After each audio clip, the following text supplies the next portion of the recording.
एक राज्य के राजा बूढ़े हो चुके थे। उन्हें लगने लगा था कि अब मुझे अपना उत्तराधिकारी चुन लेना चाहिए, परंतु उन्हें समझ नहीं आ रहा था कि उनके तीनों बेटों में से किसे वो अपना उत्तराधिकारी चुने, क्योंकि उनके तीनों बेटे ही बाल और बुद्धि में एक समान थे। राजा ने कई तरह से उनकी परीक्षाएं ली, मगर हर बार वो एक समान ही प्रतीत हुए, जिससे वो फैसला नहीं कर पा रहे थे कि किसे वो अपना उत्तराधिकारी बनाए। इस चिंता में वो परेशान रहने लग गए थे। तभी एक दिन दोपहर के समय एक भिक्षु उनके महल के पास भिक्षा मांगने आया। दोपहर का समय था, इसलिए राजा ने उन सन्यासी को भोजन के लिए आमंत्रित किया और उसे महल के अंदर ले गए। राजा और सन्यासी साथ में भोजन कर रहे थे। तभी सन्यासी ने देखा कि राजा तो बहुत बड़ी चिंता में लग रहे हैं और उन्होंने राजा से पूछा, आपको किसी बात की चिंता तो नहीं है? तब राजा ने बताया, आजकल मैं बहुत परेशान रहने लगा हूँ, क्योंकि मुझे समझ नहीं आ रहा कि मैं अपना उत्तराधिकारी अपने तीनों बेटों में से किसे बनाऊं। सन्यासी ने कहा, इसका हल मेरे पास है। राजा ने हल पूछा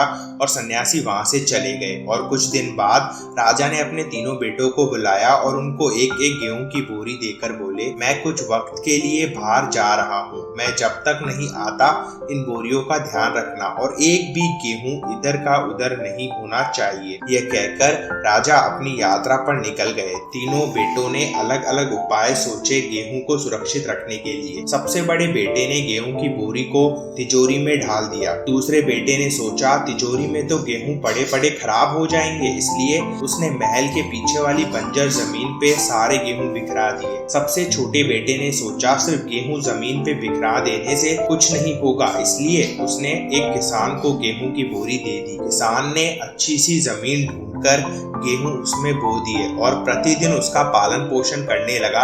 और छोटा वाला बेटा भी समय समय पर गेहूं की फसल को देखने आने लगा। 3 साल बाद जब राजा यात्रा से लौटे तो उन्होंने तीनों बेटों से गेहूं की बोरी के बारे में पूछा। बड़े बेटे ने राजा के सामने तिजोरी खोलकर गेहूं की बोरी निकाली, परंतु गेहूं तो उसमें पड़े पड़े सड़ चुके थे। राजा ने बोला, अगर एक राजा एक गेहूं की बोरी को नहीं संभाल पाता, उसको ऐसा रख दिया कि उसका कोई भी महत्व नहीं रहा, वो राजा कहलाने के लायक बिल्कुल भी नहीं है। अपनी प्रजा के साथ भी वो ऐसा ही करेगा।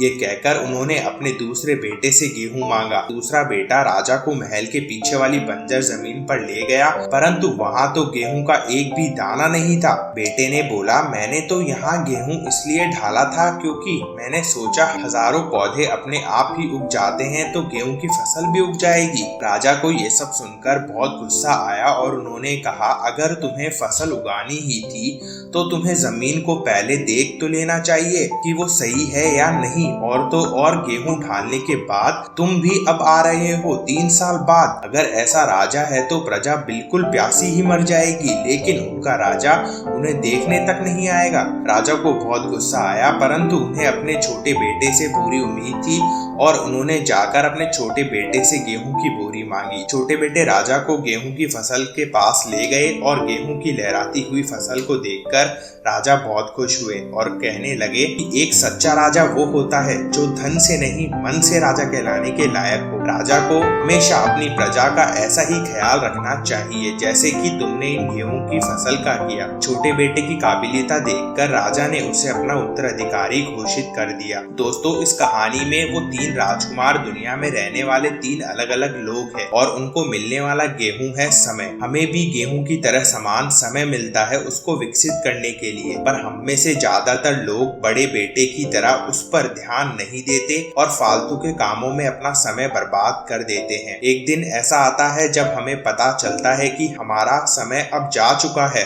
जो अब कभी वापस लौटकर नहीं आने वाला। तब हमारे पास पछताने के अलावा और कोई भी रास्ता नहीं होता। कुछ लोग उस दूसरे राजकुमार की तरह होते हैं जो समय की कीमत समझते तो है पर कभी पूर्णता के साथ काम नहीं कर पाते। वो हमेशा आलस में रह जाते हैं और काम को कल पर टालने की आदत से समय को बर्बाद कर देते हैं और कभी भी समय के साथ विकसित नहीं हो पाते। दुनिया में कुछ लोग हैं जो उस छोटे राजकुमार की तरह सोचते हैं। वो अपने समय की कीमत समझते हैं और सही काम में अपना समय लगाकर जीवन में सफलता प्राप्त कर लेते हैं। और यही वो लोग होते हैं जिन्हें जन्म के समय जो मिलता है, मृत्यु से पहले वो उसका 1000 गुना कर देते हैं।